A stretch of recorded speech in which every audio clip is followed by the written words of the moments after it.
So this is the second video in the three-part series on Sofi. In first video, we covered the high level of their team, some numbers, and some exciting stuff they are doing internationally. In this video, we are going to talk about Sofi as a business and what makes this company unique. This is going to be a very engaging video where I'll play some clips from their CEO, which is going to show you how disruptive this company is. So Elon Musk said in one of the interviews that if PayPal followed his business plan, remember he got kicked out of PayPal, if they have followed his business plan, PayPal could have been the biggest company in the world. The only reason why I brought up Elon Musk is that since then, Sofi is the only company that has conceptualized that idea well and executing it, keeping in mind the end goal, which their CEO, Anthony Noto, talks about it openly. Take a listen to this clip. Yeah, we think there's an opportunity to play a really critical role in our members' lives. We want to build a relationship over their lifetime. We want to be there when they need us for those big, important financial decisions, and then every day in between. Now, with so much focus on building trust and making relationship, this is where they lead in the market. I'm not a Sofi customer yet. I'm actually thinking about for one of their products, which I will share towards the end of the video. But I read their reviews on App Store and few other marketplaces, and looks like they're providing some high-end customer service to their customers. So if any of you viewers are using their app and their services, then please comment and give me your feedback, because I know that all of us watching here would love to know what do you think about their products. And after watching the video, if you got any value, then hit the like button so we can reach out to more Sofi lovers. Okay, so let me share my screen, and in this video we are going to cover their product, their services, and an exciting sector where they just started, which is going to open doors to an entirely new revenue stream for them. Alright, so on your screen, this first screenshot is directly taken from their website, as you can see on their homepage. Now I'm going to go over very quickly on what they're offering right now. From personal loan to student loan to auto loans to home loans, they cover all major lending markets. From there, they focus on investing, to credit cards, to crypto, to state-of-the-art money tracking system. This is simply one of the best product line that I have personally seen for any fintech company. Now, they are keeping all their services centered around the company culture, which is to build relationship with the customers. Watch this clip from their CEO, who gives a life lesson in this 1-minute clip. Take a listen. And trust isn't just about creating a product that's reliable, that's there whenever the person needs it, and that we're responsive when they need us. Trust is also being there for the next product that the person needs. We often talk about home loans and the fact that many of the industry legacy companies or incumbents have abandoned different product classes because they've been very challenged to make money in those products, and their growth has slowed. And so they're optimizing the portfolio of businesses they're in to drive the best return on equity. Unfortunately, that leads someone sort of high and dry when they need that next product and they think they have a relationship.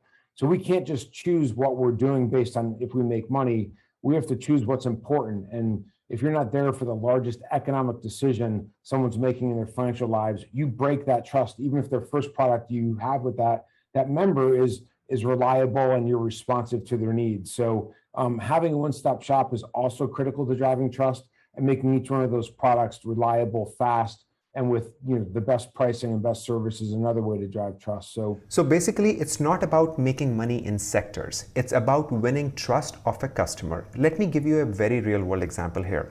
If you have Amazon Prime, then when you order an item, for example, paper towels, the shipping is free and it arrives the next day. Now, when you order a TV, which is large, heavy, and on that, shipping is also free and it also arrives the next day. Now, Amazon have deals with the shipping companies, but they are paying more for shipping a TV than paper towel. The reason why they don't charge anything extra is because they are building the trust and relationship. And they know we are going to order a bag of chips and they will recover their money on that. So for any businesses to be successful, it's all about having a connection with the customer, and Sofi is doing a pretty good job from ground up. Now let's jump on the bank charter news. Now I know that all of us are excited. I mean, all the retail investors, all the institutional investors are waiting to see how will this affect the stock price. Well, let's break down the bank charter into multiple parts. Number one, what does bank charter mean? It means access to cheaper capital. We are well aware of it and we understand it, so I'm not going to go in detail about that. Number two, second most interesting point is NIM, or net interest margin, which is right here. As you can see, I'm going to underline it right here. So NIM is a difference between the interest income earned and the interest paid by the bank. For example, if someone has a loan with Sofi, they are paying the interest to them. Now, if someone has a savings account where Sofi pays the interest to the consumer, Because the money will be within the company, they will have more margins in NIM, aka making more money from the existing accounts. That's a huge deal. Number 3, more trust. Being a bank means FDIC insured, and that is where more and more retail investors will be comfortable opening an account without the fear, as their deposits are FDIC insured. Watch them market FDIC insured all over the place on the site.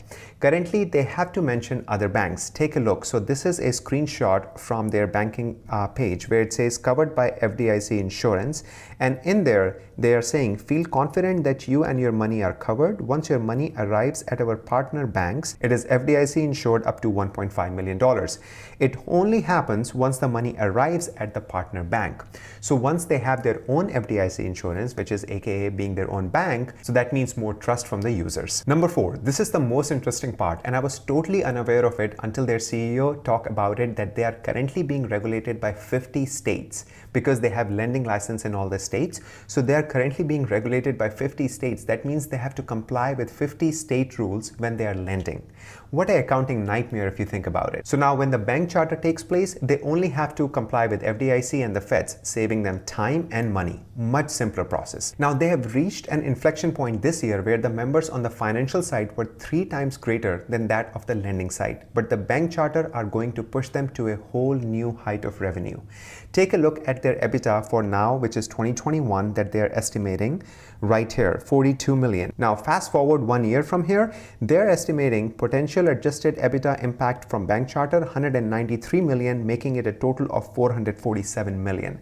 That's a huge jump just from a year ago. Now this is where the bank charter plays a critical role, because from this point onwards, every year they're estimating that their growth or base account adjusted EBITDA is going to go double every year, but bank charter is also going to increase. So they're not only going to make money with the bank charter the very first year it kicks in, which is right here, but they have continued growth because their membership and their product is going to continue growing. That means they will make more money from the existing and the new account with the help of bank charter. This is really, really exciting. Next, I want to quickly touch on their 2025 revenue projection. They are estimating 2025 revenue to be about $3.7 billion right here. So 621 million adjusted net revenue for 2020, and by 2025 right here, they're estimating $3.7 billion. Now, looking at the recent number and how fast they're growing on the tech side of things, thank you to Galileo, which I'm going to cover in my third video as this totally bigger piece of the puzzle, I think their tech platform will be worth much more than 25% that they're estimating over here. So they're saying that their tech platform will be 25% of the total revenue. In my opinion, it's going to be much higher. Their financial services is also going to be more than 32% in my opinion. So 3.7 billion in adjusted net revenue is kind of conservative from their own standards, and I'll tell you why. So take a look how this company is thinking of innovative ways to attract a young customer.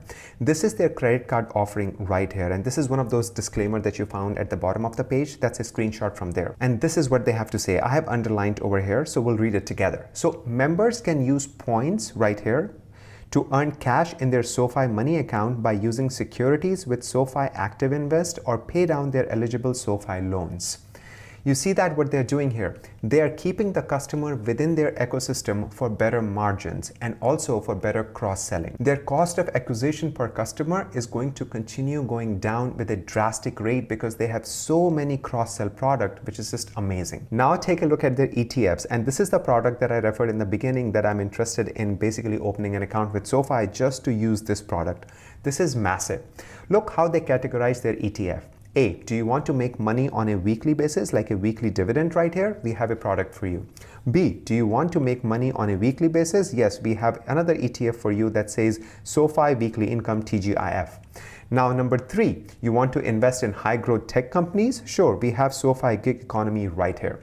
Or do you want to invest in the Select 500, which is 500 biggest companies traded in US? We have an ETF for that. Just think about it. Which other fintech company goes to this extreme and offer these kind of product to their consumers? This is simply genius and amazing. Now, lastly, I would like to touch base on this new market category that I mentioned and I feel has a huge potential for Sofi, and they are just getting started. That is Sofi for Business. This is under their services. So right now they're offering two things for Sofi for Business. And if you click on the link for Sofi at Work, you can see that now they are not only focusing employees, but also they're focusing employers. Massive here.